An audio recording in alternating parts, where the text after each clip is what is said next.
Hello everyone.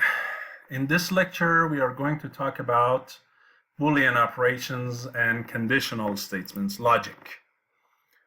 So in MATLAB, 1 corresponds to a value of true, or value of 1 corresponds to true, however you want to put it, and 0 corresponds to false, okay? So I can, not that when you say x equal 1, that means true. No, x here is not really a logical value here. If you say whose, you see x is of type double. Okay, it's type double, not logical. You might say y equals true.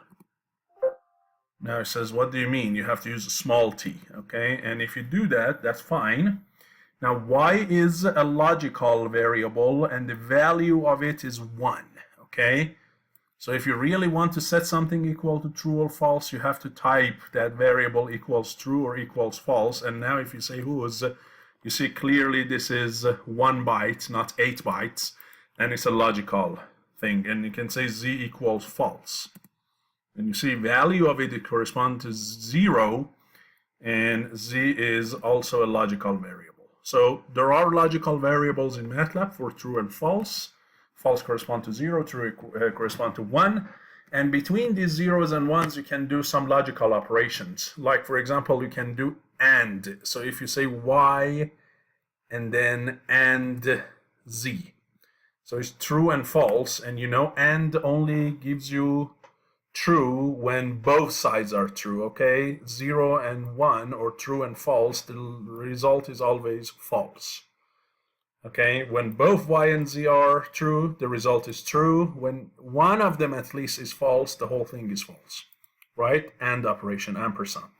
Now you can OR them, so you say x or y. Now, in order for the result to be true, only one of them needs to be true. If one of them is true, the whole result is true. If both of them are true, again, the whole thing is true.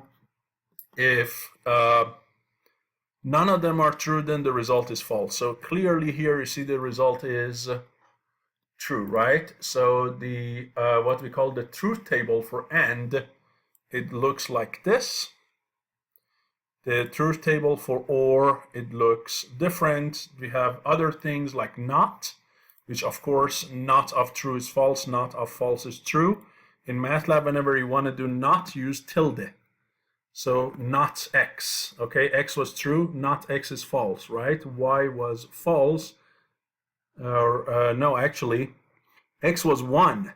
X was 1, x was not a logical operator. But look, when I say not of x, what is it doing? I didn't say not of y. Not of y is 0. But x, remember, x was not logical. But when I ran not on the variable x, which was not logical, the result still is logical. Logical 0. It uses x of 1, so here it is what we are doing here is first, we change the type of variable x from number 1 to logical 1, which is true, then applying not on it. Okay, so we are doing what we call typecasting here, then the operation not. Okay, but not of y was true, not of it is 0, and not of z is, of course, because z was false, not of that is true. So not is very clear. And then we also have XOR. For XOR to be true, we need only one of them to be true. If both of them are true, the result is false. Okay, so we have something called XOR, and MATLAB should have a built-in function for XOR. So all you need is to say XOR of A and B. So it's not like ampersand, it's not like, okay, it's not this one. It's not AND, it's not OR, it's not NOT. It is XOR of Y and Z is clearly what? 1, because only one of them is true. But if you say not of Y and Z, now what? The result is 0. Why? Because this is 0 and 0. If you said not of Z and Y, both of them are 1, again the result is 0. Okay? So that's about these logical operations. Now, there is one thing in MATLAB which you probably have seen. It's called the short circuit AND. Okay, it's like double AND. So it is something like this. What's the difference? So let me do it with Y and Z. So that's the same as using one of that. So what's the point of this double? As I said, this double, we call it short circuit. It's faster than the regular one. Why? Because all it does, if it's AND, you know, for AND to be false, you just need one of them to be false. So when this guy is working, it does not look at both Z and Y to see the result. It first only evaluates Z. Hey, is Z false? Yes. Then the result is false. Is Z true? Yes. Now let's check Y. While this one, it says, give me Z, evaluate Y, now let's do the AND. This one is a little bit smarter. It says, hey, the value of Y has no effect as long as Z is 0, it's false. And not always your logical operations are as simple as just a single true or a single false. Sometimes what you're combining are some big logics here and some big logics there, okay? So you're not comparing two simple true falses. You're comparing some huge amount of logic here versus what? Some huge amount of logic in the other parentheses. And the double AND says, hey, let me first check this. Don't evaluate that. Don't waste your time. Let me check this. Is it false? Then the result is false. Done. Is the first one true? Yes. Okay, now it's worth looking at the second one. So if you want your code to run a little bit faster, you can use double ampersand or the short circuit. Or it helps. And the other thing is short circuit OR. What about this? You know, for OR to be true, only one of them needs to be true. So what this one does is looks at X again. Is X 1? Yes. So the whole result is what? 1. I do not care about what Y is. Right? Whether Y is 0 or 1, the result is 1 because X was 1. Now, if X is 0, now go and evaluate Y. So double AND and double OR are what? A little bit faster, a little bit smarter. We call them short circuit. AND and OR. There are other things also when you want to create logical operations, and that is using basically comparisons. For example, you say, hey, is 5 bigger than 3? It says yes. So you see, with bigger than, I can create what? A logical variable. I say, hey, is 3 bigger than 3? No. Is 3 bigger than or equal 3? Yes. Is 4 equal to 5? No. Is 5 equal to 5? Yes. So first of all, you see here, using comparisons, bigger than, equal, bigger than or equal, less than, and so on, I can create logical variables. And one thing you noticed is when you're doing a logical equal, you use 2 equal signs, not 1 equal sign. So I cannot say 4 equals 5. That's wrong. Because here I'm assigning the value of 5 to this 4, and I cannot do that. Okay? It's not going to like it. It says, hey, did you mean to compare them? If you want to compare them, use what? Use double equal. This single equal sign is when you want to assign a value to a variable. It's for assignment. Double equal is for comparison and logical operator. Okay? The same thing also goes for not equal. You say, hey, 6 is not equal to 7? Sure, it's not equal. It's 1. Okay, so these are logical operators, right? And you can combine them with and, or, and you can assign them to variables. For example, let's say here, is 5 bigger than pi? and let's say 2 bigger than the Euler number, which is exponential of 1. Is this true? No. The first one is, but not the second one. The second one is wrong because Euler number is 2.72. So this is false, this is true. True and false is false. Okay? And you see, when I want to combine conditions using the and or not or anything, I put those conditions separately in parentheses to make sure they are evaluated first, then I and them together. Okay? That's very, very important to put these conditions you are combining into separate parentheses, because any operation in parentheses has the highest priority. So as I said, you can assign the result of these logicals and combination of them to a variable. So for example, you can say, hey, the result of this, I want to call it variable A. So now A is 0, right? Or another thing, B. So you can assign them to a variable, and you don't need to combine even. You say, hey, A is 5 bigger than pi. What is it? It's a 1. B is this 2 bigger than the Euler number. B is 0, right? So you can assign the result to variables, and then you can use these variables in other locations too. Now, one of the things that is used a lot is logical vectors and logical arrays. So you might say, well, here I'm combining one number against another, or one variable against another, and getting a 0 or false. What if I have a vector like 3, 1, 5, 0, and 8? And then I say, hey, this C, I want to see if it is bigger than 6.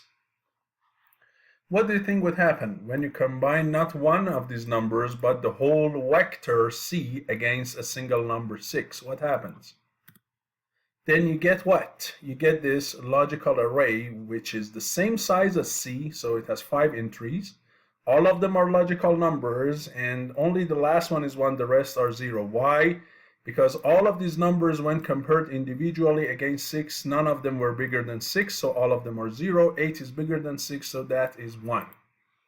Right? So when you compare a vector against something, you will get what? You will get a logical array, right? Or a logical vector. And these logical vectors can be used a lot for so many things. One of them is to basically accelerate computations and avoid loops, which we're going to see in the next lecture when we talk about loops. We see how we can use logical vectors and vectorization to avoid loops as much as possible. But know that you can do such thing. Okay, and now if you have another logical array of similar size, now between those you can do also a logical operation as well. So for example here, let me say D equals this C bigger than 6, and then E equals this C less than 2. Correct? And now if you say D and E, what does it mean? Means all of those numbers in vector C that are less than 2 and bigger than 6, give me those. And you see, there is no such a thing. That at the same time is, of course, nothing can be both of those at the same time. What if you say D or E? Is there any entry that is in one of those? And the answer is yes, 3 of them are actually. Right? If you clearly see 3 is between 2 to 6, 1 is, well, let's go back and check. Again, you need it to be less than 2 or bigger than 6. Less than 2 or bigger than 6. And this one is not less than 2 bigger than 6. This one is less than 2. This one is not less than 2, not bigger than 6. This one also is less than 2. This one is bigger than 6. Right? So that's 1, 0, and 8 match the condition. Now, is there any of them that you can say here, f is c bigger than 3 and c less than 7? Combine them and get the result of that into f. And f says, hey, only the middle entry of c qualifies. This guy is only between 7 and 3. Okay, so that's what you see. I can create logical arrays. Okay, so this is basics working with logic. Now we have to make it to the next level, and that's where we do comparisons, and based on the comparisons and logics, we do something. Okay, we make decisions, and that's what we do using if, switch, and some other things. The most important logical decision maker in MATLAB is if structure, if, else, if, end, which basically allow you to run a bunch of commands. If one condition is true, if the other condition is true, it runs another bunch of commands, or you can add branches to it. If condition 1 is true, do something. If condition 2 is true, do something else. If condition 3 is true, do something separate, and so on and so forth. Okay, so the structure of if is like this. If condition 1, do some statements. Okay, or a set of commands set 1. And if you want more than 2 scenarios, then you use else if.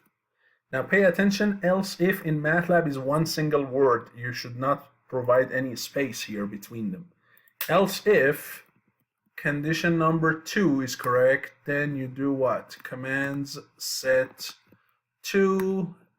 Else if condition 3 is true, then you do commands set 3, and so on and so forth. Finally, you have one last one which you use using else, and then you say, for example, commands set 4, and you have to end the whole structure with the keyword end.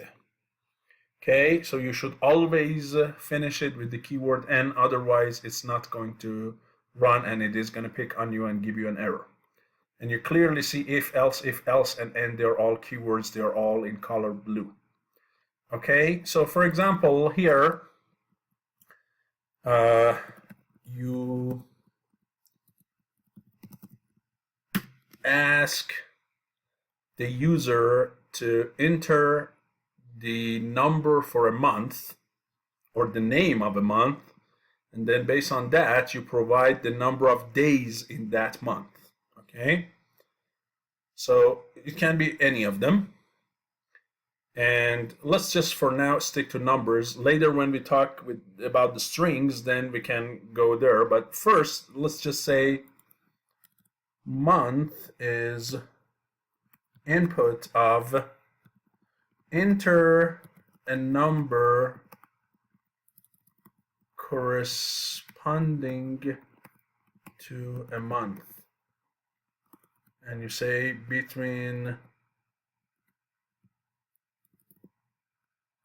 1 to 12.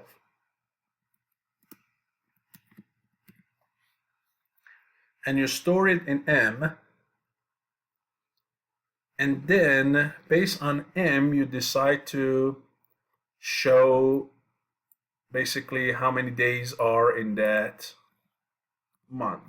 The other thing you need is, since February is different based on whether it's a leap year or not, so you have a leap year condition,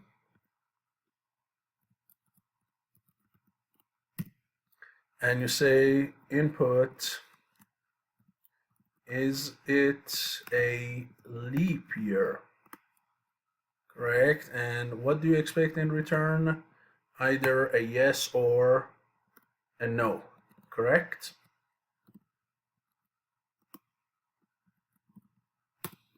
So they enter yes, Y for yes, N for no. And then based on that, you decide what to do. Okay, so condition 1, let's first look at the month of the year for which we know the number is what? 31 days. So which month they have 31 days? So you say if M what? Equals January, right? So we can check that. Sometimes I forget myself, but number of days in each month. Okay, so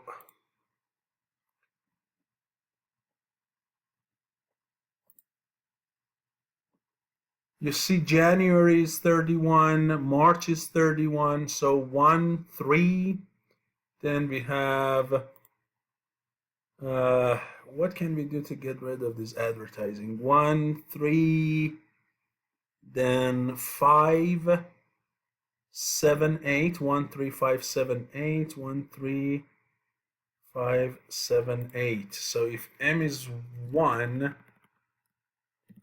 correct, or M is 3, or M is 5, or M is 7, correct? So we have 7 of the month are 31. Well, 7, 8, 8, 10, 12. 8 or 10 or 12.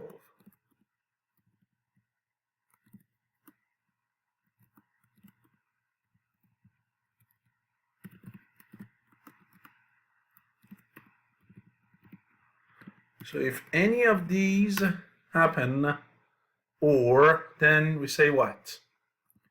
Display this month has 31 days. Okay, that's the command that you run. Else if 4 of the month are clearly 30 days, and they are 4, 6, 9, and 11. These months, they have what? They have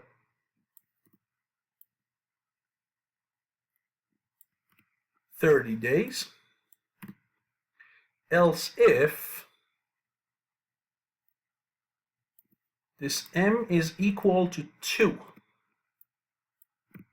okay, which means February, and what? That leap year number that they entered and you stored it in this leap flag, that is equal to what? To yes. If that is equal to yes,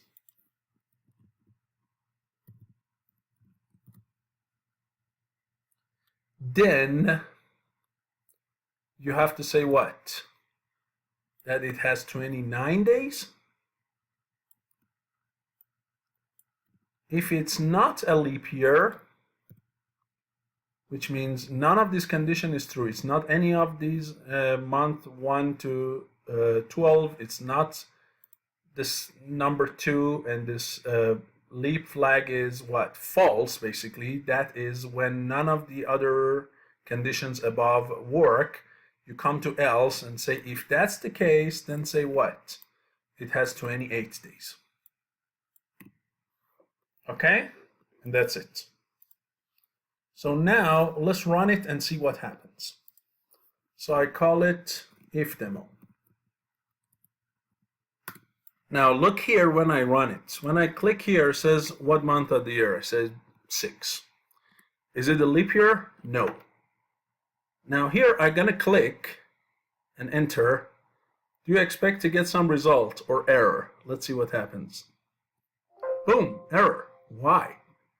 Because here, when I'm getting the value out of input and assigning it to this leap flag, I'm not getting a number, right? 1, 2, 5 something. I'm getting a what? I'm getting a letter Y or N.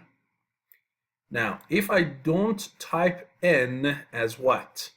As string and just type in N, here MATLAB expects this N to be a defined variable that he can find in the workspace. Otherwise, it has no idea where to find this N. But if you say no, I meant character N, not variable N, that is a number or something, now it says, okay, I know you are telling me that's just a character, and now I understand it. So now it's 30 days. Okay, so since this input flag should be a string, you better enter it as a string. Now sometimes the user might not know that and they just type in N or Y without quotation marks. Can you avoid that error to happen yourself without the user's knowledge to add the quotation marks? Yes. So you say you read this Y or N and assign it to the leap flag, but don't read Y or N as a number. Read it with what format? With S format, with the string. So the input command like fprintf command can also have format for reading.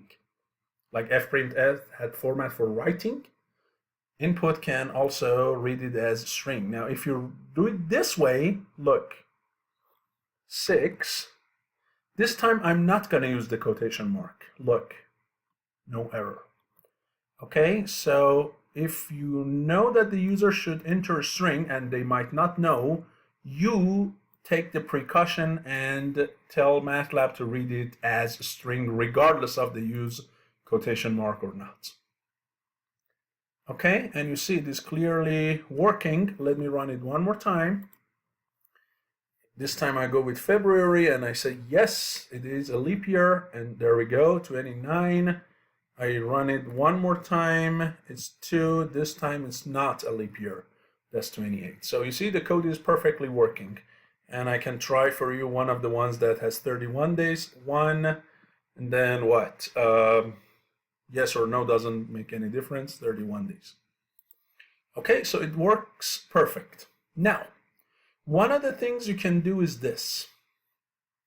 You can make it a little bit smarter. You say, well, should I ask for whether it's a leap year or not if the month is not February? No. So only if this M that they entered is equal to 2, then ask for whether it's a leap year or not. End. Okay, so act smarter. If it's January or August or November, who cares whether it's a leap year or not?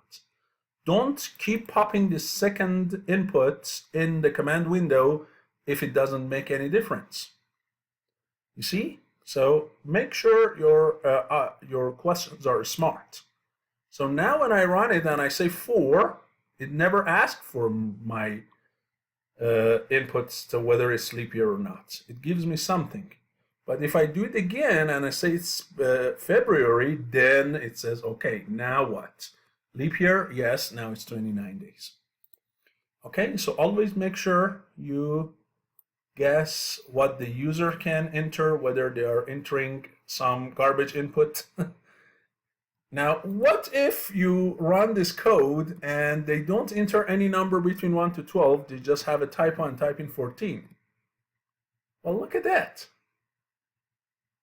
It says it's 28 days. How come? There is no 28 here. Why should it be 28 days?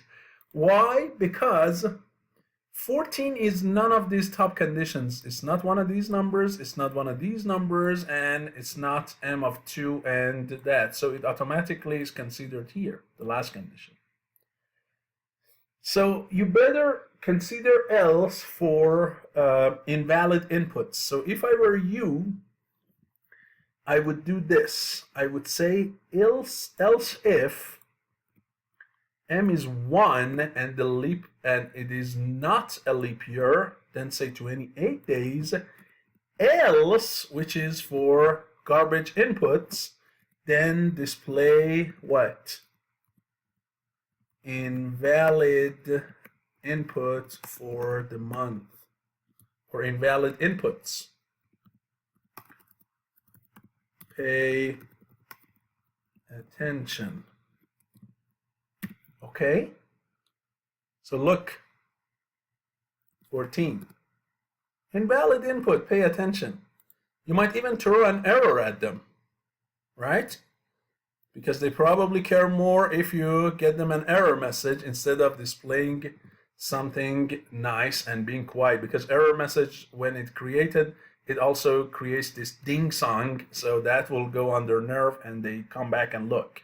This display is just too quiet to attract any attention. So throw an error at them. Hey, you're not paying attention. I'm asking you for 1 to 12. You say 15. Boom. It's a ding song with some error, right? So let them pay attention. Or at least give them a warning. Maybe a color is better than nothing. Black color is not going to attract any attention. Red color, orange does. A ding song will do more. Okay, so here it says warning. Guess it was the capital W that it did not like. Yes.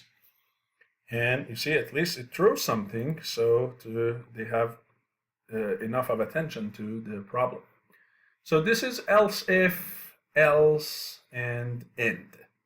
This is one of the most important things in MATLAB, or the most important thing in MATLAB for making decisions. Now, there is another thing called switch in MATLAB, which is kind of similar to if statement, but let's talk about it. So here you see that when I'm doing if, and I have several different set of numbers that I have to compare m against to see if it's one of them, and then based on that I do something. So instead of doing all this logic, there is this other structure which is called switch. Okay, so it does switch, and then based on the value of m, it does something. So it says switch based on m, case, and then inside braces, it types in all of these numbers. Case this m is 1 or 3 or 5 or 7 or 8 or 10 or 12, do something. So you see here, I'm avoiding all of those combination of logic. Case m is one of these, do something. Case, it is what? It is 4 or 6 or 9 or 11. Then what? Then go ahead and show that 30 days. Case, it is 2. Now you have to do something. Now you, this is case, not else if, of course. Now, based on this m of 2, you have to now check the leap flag. And here you can add a next switch, which does the switch on this variable, leap flag, and considers 2 cases, yes or no. Okay? Or you can use if you want. Say case that if that leap flag was equal to 29, then you say what? 29 days, else, which is basically the case when it is no, then you say what? Then you say display 28 days, and here you end the if that belongs to case of m equal 2. So there are 3 separate cases, case of 31 days, case of 30 days, for case of, yes, 30 days. And for case of February, I can check the condition of leap year with the separate if. And now I go to what? To the case that you have invalid inputs. In switch, instead of saying else for invalid inputs, you see, instead of else if, I used case. Instead of the if, initial if, I said switch. Now, switch should also end with the keyword end, but the case for invalid inputs in case is called otherwise. Otherwise means if the input is invalid, then what? Throw a warning and then finally end the switch. So as you can see here, let me undock it so you can see the whole logic. As you can see here,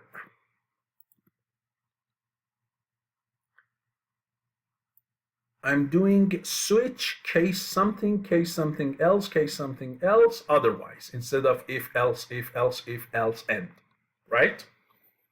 What's the advantage of this? The advantage is when I want to check for conditions of m, whether it's 1, 3, 5, and so on, I'm not going to do a bunch of if m is equal 1, if m is equal 3, or it's 5, or 7, or equal to 8, right? So I'm not going to write that big combination of logics. I simply put all possible scenarios inside braces. Now first, let's run it. You see? Very nicely working, no problem. And it makes my code a little bit easier to handle, right? So it is working just fine. Now, you might say, well, why don't you always use switch? If it's easier to provide conditions like this, why don't you use switch all the time instead of if? Why did you say if is the main conditional checking in MATLAB? Well, the reason is this. When you do switch on a variable, these conditions here should only be a bunch of individual values. Okay, so you cannot have complicated conditions.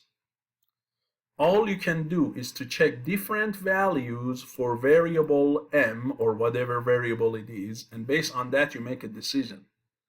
If you want a complicated condition here, which is based on the combination of logics, based on that you decide something, not just simply value of m, which is a single number, then you cannot do it in switch. When whatever you write in front of case should be only what?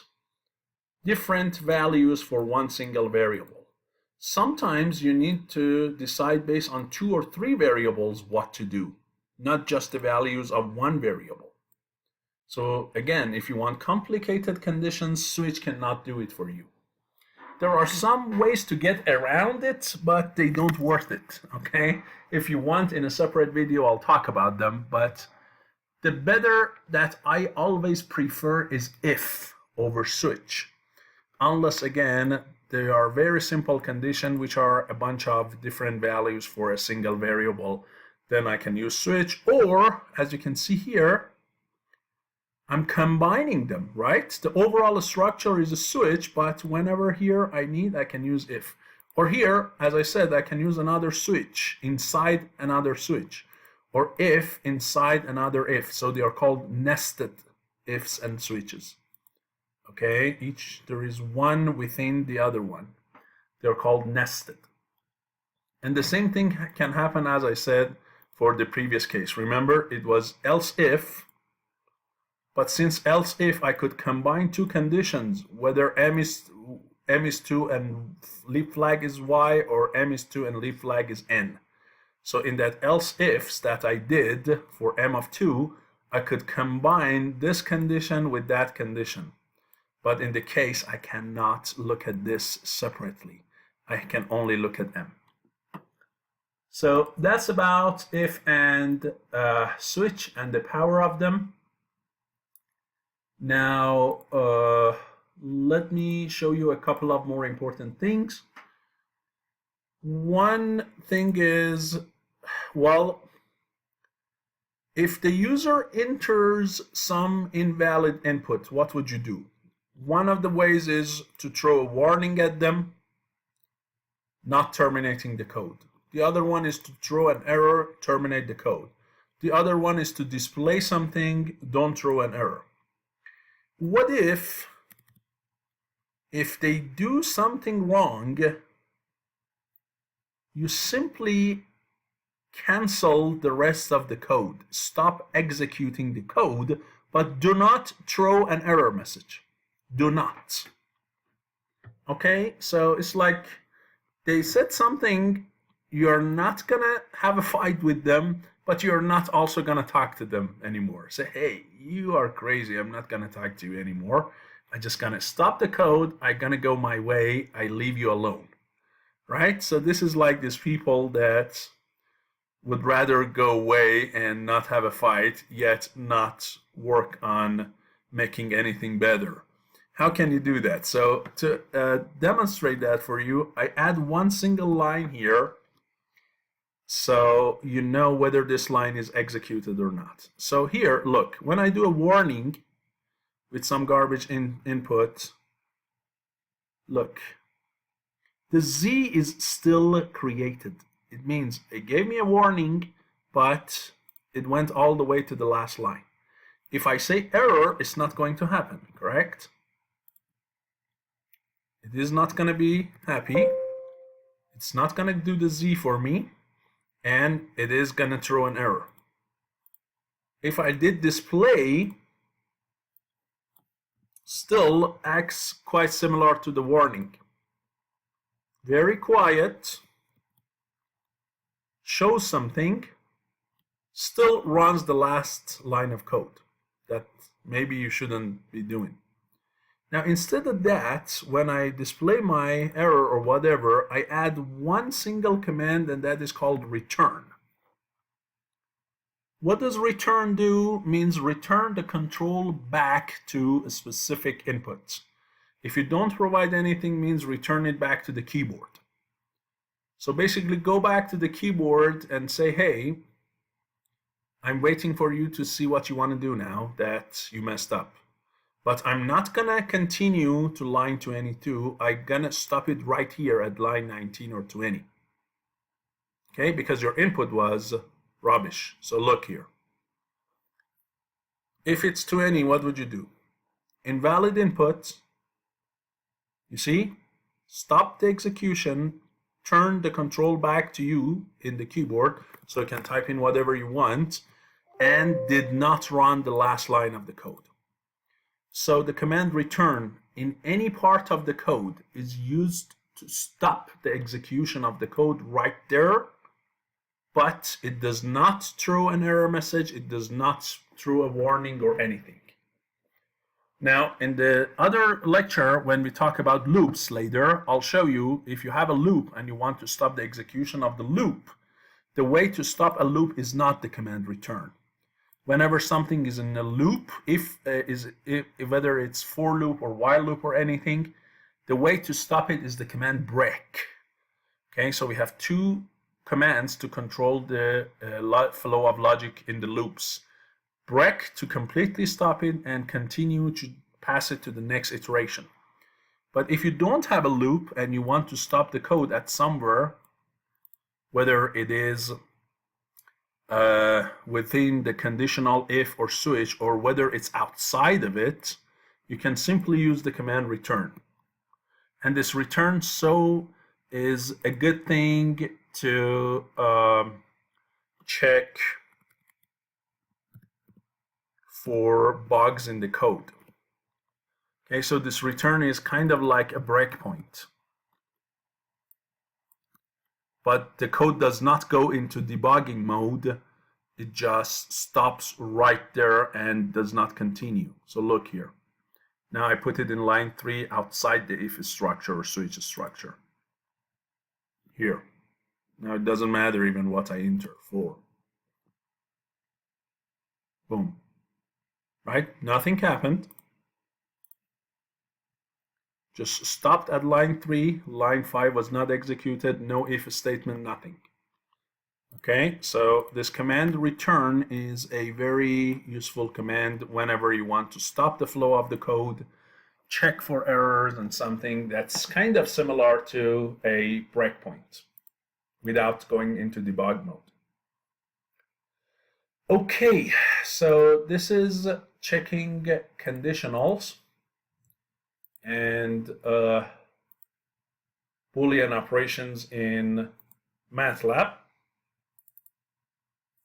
We'll continue in the next video on loops and then logical arrays and vectorization to expedite the execution of the code. Thank you.